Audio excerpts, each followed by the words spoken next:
భగవంతుడే సత్యము, భగవంతుడే సర్వం, భగవదానుభూతియే మన జీవిత లక్ష్యం. ప్రేమ ద్వారా భగవానునితో ఐక్యమకుటయే జీవిత గమ్యము. త్యాగ జీవనమే ప్రేమ మార్గము. అది సురక్షిత మార్గము, సున్నిత మార్గము. భేదభావాలనే కఠినమైన రాళ్ళు తగలవు, అజ్ఞాన కంటకాలు గురుచుకోవు. నడచి చూడు, చూసి నడవు. నడతయే నాణ్యతను కల్పిస్తుంది, నాణ్యతయే నవ్యతను అందిస్తుంది. బ్రతుకు సవ్యంగా సాగుతుంది, సత్యదేవుని సమీపిస్తుంది. స్వామి సుందరి చైతన్యానంద. 105. చేత కాలేదని చింతించకు, చేయూత నిమ్మని పరమాత్మను ప్రార్థించు. వేదనలకు స్వస్తి చెప్పు, బ్రతుకును నివేదనగా మార్చుకో. 106. కాలాన్ని వాడుకోవాలే గాని కాలంతో ఆడుకోకూడదు, వాడుకలోనే ఉంది వేడుక. 107. కొందరు తిడుతూ పెడుతుంటారు, కొందరు పెడుతూ తిడుతుంటారు. ప్రేమ లేని కానుకలు ఎవరికీ రుచించవు, ప్రేమయే నిజమైన కానుక. 108. చిత్రకారుడు వికృతంగా కనిపించే దారుణమైన బొమ్మను గీశాడు. చాలా ఘోరంగా ఉంది. ఉండని, ఏమైంది? అది బొమ్మేనని నీకు తెలుసు, అనిత్యమని తెలుసు. బొమ్మ భయంకరంగా ఉన్న చిత్రకారుని కౌశల్యానికి మనం ముక్తులవుతున్నాం. 109. దోమలు లేని చోట ప్రశాంతంగా నిద్రించవచ్చు, దొంగలు లేని చోట హాయిగా జీవించవచ్చు. దోషాలు లేకపోతే ప్రతి హృదయము పాల సముద్రమే, ప్రతి వ్యక్తి శాంతాకారమే. 110. కోరికలు కదలనంత వరకు అందరూ భాగ్యవంతులే, కోరికలు కదిలిన క్షణాన అందరూ బిచ్చగాళ్లే. సంపదలున్నవారు ఎందుకని సంపన్నంగా జీవించలేకపోతున్నారు? వారికి డబ్బు ఉంది, బంగళాలు ఉన్నాయి, కార్లు ఉన్నాయి, ఖాతాలున్నాయి, అన్నీ ఉన్నాయి. వాటితో పాటు కోరికలు ఉన్నాయి. 111. చెట్లను పెంచేది ఎరువు, శిష్యుల్ని పెంచేది గురువు. అవని లోపలే ఎరువు, అవలోకిస్తేనే గురువు. 112. క్షణంలో గండం, నిమిషంలో మరణం. ఇది ప్రపంచంలో చదరంగం. క్షణం కూడా వృధా కాకుండా కాలాన్ని వినియోగించుకోవడమే తక్షణ కర్తవ్యం. 113. అందరినీ ప్రేమించు, ప్రేమించలేని నిర్భాగ్యులను క్షమించు. నీవెవరిని బాధించకు, బాధించే వారి వలలో పడకు. మిత్రత్వము దైవ లక్షణము, శత్రుత్వము అసుర జీవనము. 114. రెండున్న చోట తప్పవు గండాలు, అవే బ్రతుకులో సుడిగుండాలు. 115. తండ్రి, నా పాపాలు కష్టాల్ని అందిస్తే నీ కృప కన్నీళ్లను ప్రసాదిస్తుంది.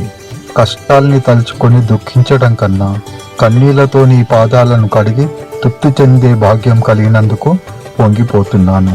కన్నీళ్లున్నది ఇందుకేనని ఇప్పుడే తెలిసింది. 116. చెత్తను కుండీలో పారవేసినట్లు దేహాన్ని ఒకనాడు శ్మశానంలో విసిరివేయాలి. దేనికి అహంకారం, దేనిపై మమకారం? 117. విత్తనం ఏదైతే చెట్టు అదే వస్తుంది. మనసు దేనిని ఆలోచిస్తుందో మనిషి అలాగే తయారవుతాడు. ధ్వనిని బట్టే ప్రతిధ్వని. 118. ఇతరులు ఎలా ఉండాలని భావిస్తున్నావో నీవు అలా ఉన్నావా? నీవు సుఖపడు, ఆ సుఖం ఇతరులకు కూడా ఉండాలని భావించు. నీ దుఃఖాన్ని ఇతరులు పంచుకోవాలి, మరి వారి దుఃఖాన్ని నీవు పంచుకోగలవా? నీ నుండి ఏది కదులుతుందో అదే నీకు కలుగుతుంది. పట్టుదలతో జీవించు, పట్టు విడుపులు తెలిసి చరించు. 119. పంటనంటి ఉన్న కలుపు పంటనే పాడు చేస్తుంది, మనస్సులోని ద్వేషం మనిషి మనుగడనే పాడు చేస్తుంది. 120. దీపాలన్నిటిలో చమురు ఉన్నట్లు భక్తులందరిలో భక్తి ఉంటుంది. దీపాలలోని ఒత్తులలో తేడాలున్నట్లు భక్తులలోని శ్రద్ధలో వ్యత్యాసాలు ఉంటాయి. భక్తి ఉన్న వారందరూ భగవంతుని ఆరాధిస్తారు, కానీ భక్తితో పాటు శ్రద్ధ కలిగిన వారు భగవంతుని అనుగ్రహాన్ని పొందుతారు. 121. కాశీకి వెళ్ళటం మంచిదే, కానీ చంకన పిల్లిని ఉంచుకోవడం అంత మంచిది కాదు. కాశీకి వెళ్ళటానికి పిల్లి అంతరాయం కాదు, కానీ విశ్వనాథుని దర్శించాలంటే గొప్ప అవరోధమే. 122. నీకు అన్నీ తెలుసు, పాపం నిన్ను గురించి మాత్రమే నీకు తెలియదు. అంతే, ఇప్పటికీ అంతే, బ్రతుకంతా అంతే. అయితే ఇక జీవితంలో మిగిలేది చింతే. 123.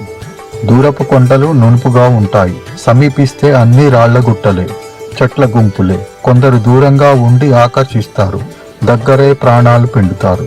124. కడలి స్నానానికి కెరటాలు అడ్డురావు, స్ఫూర్తితో జీవించేందుకు కష్టాలు అడ్డు నిలవవు. అర్థం చేసుకునే నేర్పుంటే జీవన నౌకకు తెడ్డులా సహకరిస్తాయి, గడ్డును తొలగిస్తాయి, ఒడ్డుకు నడిపిస్తాయి. 125. సంగీతం నేర్చుకున్నాము దేనికి? రాగాలాపన చేసేందుకే కదా, చక్కగా పాడుకునేందుకే కదా. వ్యక్తంగాని మూగస్వరాలు ఎవరిని తృప్తిపరుస్తాయి? 126. గతం గతః, గతం గతించింది అంటూ ఉంటారు. ఇది నిజమా? ఇదే వాస్తవమైతే బ్రతుకు పూలబాటి అయి నిలుస్తుంది. గతం గతించలేదు, అది పొయ్యిలో పడి కాలిపోలేదు, నుయ్యిలో పడి మునిగిపోలేదు. మనస్సులో ఊరేగుతూనే ఉంది, బుద్ధిలో తేలుతూనే ఉంది. క్రొత్త చింతకాయలొచ్చినా పాత పచ్చడే ఊరేగుతోంది. ఎన్నో పుస్తకాలు చదివాము, ప్రవచనాలు ఆలకించాము, మరెన్నో సాధనలు నేర్చుకున్నాము. దేనికి ఇవన్నీ? ఆచరించేటందుకే కదా. ఆచరణ లేని జీవికి అనుభవం ఎలా ప్రాప్తిస్తుంది? చలనం లేని బ్రతుకు మిగిలేది మరణమే. 127. నీ వద్దకు వచ్చేవారెవరైనా కృష్ణుడే, నీవు వెళ్ళే చోటు ఏదైనా బృందావనమే. ధ్యానం అంటే ఏదో కాదు, ప్రేమను కురిపించే నిర్మల దృష్టియే. 128. బట్టలు 100 జతలున్నా మనిషి ధరించేది జత బట్టలే. 10 బస్తాల బియ్యం ఇంట్లో ఉన్నా పూటకు కావలసిందే పొట్టకు 10 పిడికిళ్లే. 10 భవనాలుండొచ్చు, కానీ మనిషి వసించేది ఒక్క భవనంలోనే. వెండి కంచాలు దండిగా పడి ఉన్నా తినవలసింది ఒక్క పాత్రలోనే. పడకలు 10 ఉన్నాయి, కానీ పడుకునేది ఒక్కదానిపైనే, అది కూడా కొంత స్థలంలోనే. ఈ మాత్రానికి క్షణక్షణము ధన జపమే. 129. మతి చెప్పినట్లు ఊగేవాడు మనిషి, శృతి చెప్పినట్లు సాగేవాడు మహర్షి. మతికి ఒక నియతి అంటూ ఉండదు, అంతా లేడి పరుగే, చివరికి అంతా కనుమరుగే. 130. ఆపదలు అభివృద్ధికి పునాదులు, బాధలే బ్రతుకును తీర్చిదిద్దే బోధలు, నేటి వెతలే భవిష్యత్తులో వెలుగుల తోరణాలు. ప్రతికూల పరిస్థితులను కూడా అవగాహనతో అనుకూలంగా మార్చుకునేవారే ధన్యజీవులు. 131. చేదు పూల నుండి తీయని తేనెను తేనెటీగలాగా మంచిని గాలించి పట్టుకోవాలి, బుద్ధిలో స్థిరంగా పెట్టుకోవాలి. అప్పుడే జీవితానికి అందం, జీవికి మకరందం. 132. గురువు నీ ముందు వ్యక్తిగా లేడు, విషయం ఉన్నాడు, తత్వంగా ఉన్నాడు.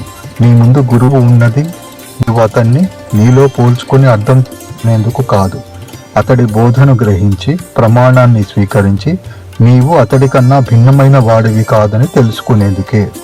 133. చూడు నాయన, కాయకు చెట్టు ఆధారం గాని కాయకు మరొక కాయ ఆధారమా?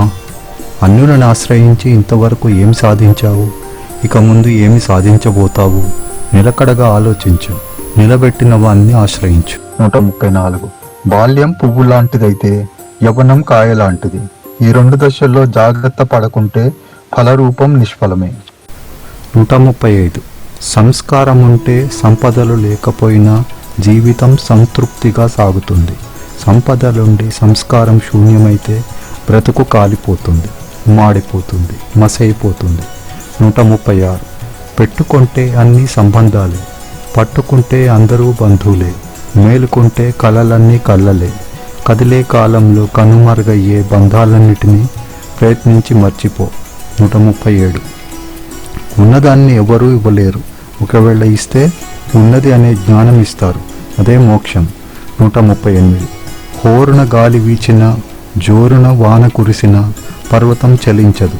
సమాజం మెచ్చుకున్నా నొచ్చుకున్నా వేదాంతి చలించడు. నిందాస్తుతులు అతడిని తాకలేవు. 139. గాలికి వీచేవి మాకులు,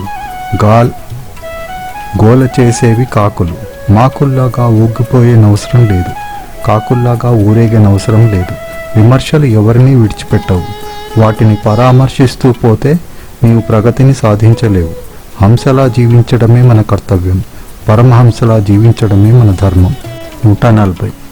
ఏదో ఉండడం వల్ల దుఃఖం రాదు, ఏదో లేకపోవడం వల్ల దుఃఖం రాదు. ఉన్నవి లేనివి 2 దుఃఖ కారణాలు కావని తెలియకపోవడం వల్ల దుఃఖం పుట్టుకొస్తుంది. 141. విశ్వామిత్రుడు విశ్వానికి మిత్రుడు. ఆయన నిర్వహించిన యజ్ఞాలు లోక కళ్యాణాన్ని ఆవిష్కరించాయి. వాటిని పాడు చేయాలని రాక్షసులు చేయరాని పనులు చేశారు. విశ్వామిత్రునికి రాముని అండ ఉంది, రాక్షసులు నశించిపోయారు. 142. ఉన్నవాళ్ళు అనుభవిస్తారు, లేనివాళ్ళు అనుభవిస్తారు. గురువు ఉన్నవాళ్ళు అనుభవించే సుఖం, గురువు లేని వాళ్ళు అనుభవించేది దుఃఖం. 143. ఈ ప్రపంచంలో ప్రతి మనిషిది జాలి బ్రతుకు. గాలి బ్రతుకు. చెట్టుపై వాలిన పక్షి ఎంతసేపు ఉంటుంది? దేహంలో నడయాడే గాలి ఎంతకాలం ఉంటుంది? గాలి ఉన్నంత వరకే ఈ బ్రతుకు. అందుకే ఇది గాలి బ్రతుకు. ఈ సత్యం తెలిసి కూడా గాలి మేడలు కట్టుకునే బ్రతుకులు జాలి బ్రతుకులు కావా? 144. రాగమున్న చోటుకి పరుగులు తీస్తాం, ద్వేషమున్న చోటు నుండి దౌడు తీస్తాం. రాగద్వేషాలను విడిచిపెడితే పరుగు తీయనవసరం లేదు. ఎక్కడ కాలు పెట్టినా కాలు క్రింద పరుపులే ఉంటాయి. ప్రపంచం నేడున్న దానికన్నా 4 రెట్లు విశాలమవుతుంది. 145. జీవితంలో అపజయాలు అవరోధాలు కావు. అపజయాలను అంగీకరించలేని మానసిక దుస్థితియే బ్రతుకుబాటలో గొప్ప అవరోధంగా నిలుస్తుంది. 146. మన ఆలోచనలు ధర్మబద్ధంగా ఉండాలి. తినినా వినినా అనినా కనినా కన్ను మూసినా కర్మ చేసినా అన్నీ మితంగా హితంగా ఉండాలి. అప్పుడే మనుగడలో కాంతి, మనసుకు శాంతి. 147. చల్లని వాడివి కా, బురద చల్లని వాడివి కా, చల్లని వాడివి కా, ప్రేమ సుధలు చల్లడి వాడివి కా. పిండిలో పంచదార లోపించినా పర్వాలేదు, నీ పలుకులో తీయదనం లోపించకూడదు. 148. తప్పు చేస్తే ఒప్పేసుకో, అంతటితో బాధ తప్పిపోతుంది. ఒప్పు చేస్తే కప్పేసుకో, అంతటితో ఐసూయ అంతరిస్తుంది. 149. మాట పడకూడదు, మాట నిలబడాలి. చల్లగా పిలువు, మెల్లగా పలుకు. నమ్మకం సొమ్ము కాని, అనుమానం అంతరించని. 150. రాలినా పొగడలు పరిమళిస్తాయి, కాలినా కాగడాలు కాంతినిస్తాయి. బాధలు బరువులు ఉంటే ఉండని, బోధలో హృదయాన్ని నిండుగా పండని. 151. రేకులెన్నున్నా పువ్వు అద్వైతమే, కారణమేదైనా నవ్వు అద్వైతమే. నేనని భ్రమించినా నీవు అద్వైతమే, నువ్వని పలికినా నేను అద్వైతమే. 152. ఆయుర్దాయానికి వ్యయమే కానీ ఆదాయం తెలియదు. నదిలో ముందుకు పోయిన నీరు వెనక్కి మరలి రాదు. నదిలో ముందుకు పోయిన నీరు వెనుకకు మరలి రాదు. గతించిన ఆయుష్ వెనుతిరిగి రాదు. 153. గుడ్లగూబలు పగలు చూడలేవు, కాకులు రాత్రులు చూడలేవు. నీచుల దుష్ట కార్యాలకు కాలంతో పనిలేదు. 154. పూచిన మల్లెలపై వీచే గాలులు సౌరభాన్ని దాచుకుంటాయి. ఎందుకో తెలుసా? నీకు దానం చేసేందుకు. మనస్సులో భావమల్లెలు విరబూయాలి. ప్రేమగాలులు జ్ఞాన సౌరభాన్ని వెదజల్లాలి. 155. తండ్రి మనసు తల్లికి రాదు, తల్లి హృదయం తండ్రికి ఉండదు. కానీ ఈ రెండు ఆచార్యునికి ఉంటాయి. అందుకే ఆచార్య దేవోభవ, గురువు నీకు దేవుడు అగుగాక అని వేదమాత ఆశీర్వదించింది. 156. అడిగేవాడు ఎవరికైనా అలుసే, అర్థించేవాణ్ణి వ్యర్థంగా చూస్తుంది లోకం. 3 అడుగులు దానం అడగటానికి వెళ్తే ముల్లోకాలకు అధిపతి పొట్టివాడు కావలసి వచ్చింది. 157. పైన క్రింద పరమాత్మే ఉన్నాడు. అందుకనే మనకన్నా పైవారితో సహవాసం కలిగి ఉండాలి. మనకన్నా క్రింది వారిపై సానుభూతి కలిగి ప్రేమను పంచాలి. ఈ సుగుణము పైకి లేచిన తలను దించుతుంది, వంచిన తలను లేపుతుంది. 158. మూర్ఖత్వము జ్ఞానాన్ని స్వీకరించదు, దోషాలను చూపెడితే దూషిస్తుంది. ముఖాన ఉండే వికారాన్ని చూపిందని అద్దాన్ని పగలగొట్టే సామర్థ్యము మూర్ఖత్వానికే ఉంటుంది. 159. తప్పు చేయడం పెద్ద తప్పు కాదు, చేసిన తప్పును సరిదిద్దుకోలేకపోవడం ఘోరమైన తప్పు. ఉప్పు చేయకపోవడం తప్పు, అలా చేయలేకపోగా మరో విధంగా కప్పిపుచ్చాలని యత్నించటం ఏనాడైనా ముప్పే. 160. యాచించటం జీవితంలో ప్రథమ కర్తవ్యం కాకూడదు. ఒకవేళ యాచించవలసి వస్తే అధముణ్ణి యాచించకూడదు. అధముడు అడిగినా ఇవ్వడు, ఇచ్చినా తిరిగి వచ్చే వరకు నిద్రపోనివ్వడు. ఈలోగా నిందలు వేస్తాడు, నిజాలు దాచేస్తాడు, భుజాలపై ఎక్కి స్వారీ చేస్తాడు. బాధించటంలో ఈ లోకాన అధముడే ప్రథముడు. 161. సకాలం నందు నాటిన బీజమే మొలకెత్తుతుంది. సమయాలు నియమాలు ఎరిగి సంభాషించినప్పుడే వాక్కు అమృతతుల్యంగా ఉంటుంది. 162. అగ్ని పెద్దలకు ఉపకరిస్తుంది, శిశువులకు బాధ కలిగిస్తుంది. లక్ష్మి ధర్మాత్ముల వద్ద ఉంటుంది, అలాగే దురాత్ముల వద్ద కూడా ఉంటుంది. ధర్మాత్ములకు మల్లెల పందిరి అయి ఉంటుంది, అధర్మపరులకు నల్లుల మంచమై ఉంటుంది. అధర్మపరులను ధనం ఆశ్రయించేది వారిని సుఖపెట్టేందుకు కాదు, పరుగులెత్తించి దుఃఖపెట్టేందుకు. 163. పరమాత్మ అడిగాడని మనం నైవేద్యం పెడుతున్నామా? అదంతా మన కొరకే మనం చేసుకుంటున్నాం. ఇతరులకు మనం చేసే సహాయం కూడా అలాంటిదే. 164. అందరూ తోడుగా ఉన్నట్లే ఉంటారు, కానీ జీవుడెప్పుడూ ఒంటరివాడే. ఒక్కడే వచ్చి ఒక్కడుగా వెళ్ళేవాడే. చెట్టు మీద పక్షులకు పరస్పరం ఏర్పడే సంబంధాలు సూర్యోదయంతో తీరిపోతాయి. ఈ ప్రపంచంలో జీవులకు ఏర్పడే అనుబంధాలు మృత్యువుతో తీరిపోతాయి. 165. ఈ ప్రపంచంలో జరిగింది, జరుగుతున్నది, జరగబోన్నది ఏదైనాను అదంతయు పరమాత్మ ఆజ్ఞకు లోపడియే ఉంది. దేహములన్నీ తోలుబొమ్మలే, మనస్సులన్నీ కీలుబొమ్మలే. పరమాత్మ ఎటు కదిపితే అటు కదులుతాయి. 166. ఎండొచ్చినా వానొచ్చినా గొడుగుపైకే పోతుంది. సుఖమొచ్చినా దుఃఖమొచ్చినా సాధకుడు ప్రగతి వైపే పయనించాలి. ఊర్ధ్వగతియే ఉత్కృష్టం. 167. తుమ్మెద ఎటు తిరిగినా ఎక్కడ తిరిగినా పువ్వుపై వాలినప్పుడే నవ్వుతుంది. తనకు ఆకలి తీరేది, ఆనందం కలిగేది పువ్వు ఒడిలోనే, ఆ గుడిలోనే. భక్తులైన భ్రమరాలకు పరమాత్మ చరణారవిందము ఆధార స్థానమే కాదు, ఆనంద నిలయం కూడా. 168. గురువుని వ్యక్తిగా చూచేవారు ఎన్నడూ శిష్యులు కాలేరు. గురువు వ్యక్తి కాదు, శక్తి, జీవన శక్తి, జీవికి శక్తి. 169.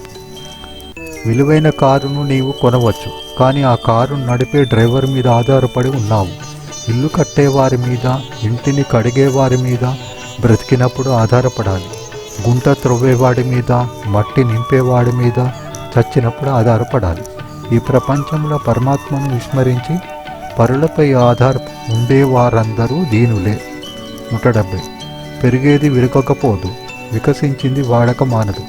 భవంతులు కూలిపోతాయి, దేహాలు రాలిపోతాయి, జరిగేవి జరగక మానవు. జారిపోయే వాటిని పట్టుకునే ప్రయత్నం కన్నా దారిన పడి దరిచేరడమే ఉత్తమం. 171. ఆడు కానీ అలసిపోకు, క్రీడించు కానీ చిక్కిపోకు, గెలువు కానీ అది నీ శక్తి అని గర్వించకు, ఓడిపో కానీ అది ప్రసాదమని భావించు. ఆటను కూర్చిన మాటను విన్నావా? బాటను సరిదిద్దుకో, బాటను దిద్దుకో, బ్రతుకు బాటను పాడుకో. 172. బావుల్లో నీళ్లుంటాయి, మనుషులలో మనస్సులుంటాయి. అన్ని బావులలో నీరు ఒకే రుచిని అందించవు. అందరి మనసులు ఒకే సత్యమును ప్రవచించవు. నేలను బట్టే నీటి రుచి, గుణభేదాల వల్లనే మనోభేదాలు. 173. పారే నీరు మలిన మెరుగదు, తిరిగే రాతికి పాచి పట్టదు. భక్తి ఓటమి నెరగదు, భక్తుడు పతన మెరుగడు. నమ్మిన వారు చెడలేదు, నమ్మని వారు బాగుపడలేదు. 174. మనం బాటసారులం. జీవన రాగం నాలపిస్తూ గమ్యాన్ని చేరినప్పుడే బ్రతుకు ధన్యమవుతుంది. బాటను వీక్షిస్తూ ముందుకు నడవాలి, పాటను వినిపిస్తూ మున్ముందుకు సాగిపోవాలి. ఒంటరితనము బాధించదు, తుంటరితనము సుఖపెట్టదు. నీ జీవన శిల్పానికి నీవే శిల్పివి. బాధలు, బరువులు, మెరుగులు దిద్దుతాయి. 175. మనసును తగిలించుకొని మానవుడవు అయ్యావు, మనసును తొలగించుకొని మాధవుడవు అవుతావు. 176. తేరును చూసి తీరును మార్చుకో, తేరులా మెల్లగా ముందుకు కదులుతూ ఉండు. కానీ మాధవుణ్ణి మోస్తున్నాను అనే భావనను దూరం కానీయకు. ఇది ఏ తీరు, పనితీరు. యోగ కర్మసు కౌశలం. 177. సత్పురుషులు చరించినదే సన్మార్గము.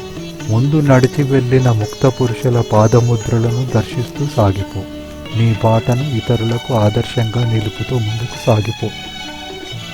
178. పగిలేది కుండ, వాడేది దండ. కుండను పగలకుండా ఆపగలమా? దండను వాడకుండా నిలపగలమా? చెండులా దొర్లిపోకు, కొండలా నిలిచి చూడు. మట్టి కుండపై మోహమెందుకు, మలిన దేహంపై మమతలెందుకు?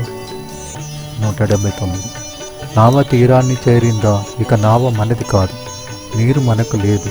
మనసు భగవంతునితో కలిసిందా? ఇక దేహం మనది కాదు, జగత్తు మనకు లేదు. 180. నీటికి దూరమై చేప బ్రతకలేదు. చేప ఊరేగేది ఉదకాన్ని ఉద్ధరించేందుకు కాదు, ఉదకానికి దూరమైతే తనకే ఉనికి మిగలదు. మనము అంతే, పరమాత్మను ఆశ్రయించుకొని ఊరేగుతున్నాం. ఊడిపోతే క్షణంలో అంతా వాడిపోతుంది. 181. బ్రతకంతా ఎదురుగితే కావచ్చు, జీవితమంతా ఎదబాధే ఉండొచ్చు. బాధలు పడినా, వ్యధలు మిగిలినా మంచికి ఎప్పుడూ మంచి రోజులే. సాధకులు భక్తులు ఆత్మబంధువులకు తెలియజేయనదేమనగా మేము చేస్తున్న భక్తి ప్రచారంలో మీరు కూడా ఈ వీడియో లింక్స్ను సోషల్ మీడియాలలో మరియు వాట్సాప్ గ్రూపులలో పోస్టు చేయడం ద్వారా పాల్గొనవచ్చును. భగవంతుని కృపావర్షం మనందరిపైన కురుస్తుంది. Telugu devotional Swaranjali team.